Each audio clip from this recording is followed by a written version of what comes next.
3 ta narsani ko'rsatganlar. Alloh taolo aytadi oyatlarda: "Va laqad na'lamu annaka yadiqu sadruka bima yaqulun." Ey Muhammad, biz sizni qalbingiz, atrofingizdagi qavmlar, musulmon bo'lmagan, islomga kirmagan hanuz qavmlarni aytayotgan gaplaridan qalbingiz mahzun bo'layotganini biz bilyapmiz. Va laqad na'lamu annaka yadiqu sadruka bima yaqulun.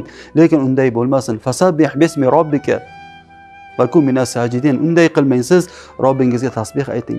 Uni hamda orqali uni ulug'lang va sajda qiluvchilar bilan birga bo'ling. Ulamolar aytadilarki, inson qalbini ziqligini, torligini, tangligini ketkazadigan omil 3 ta bo'lsa, birinchisi tasbih, ikkinchisi Allohning hamdi va kechalari tunlarda boshni sajdaga qo'yib, buyuk yaratgan Parvardigorga uzoq sajdalar qilish bilan qalbdagi tangliklar ketar ekan. Hammasini jamlab aytganda Allohning zikri yodi. Banda shunday buyuk Parvardigori bo'la turib, nima uchun uni qalbi siqilish kerak?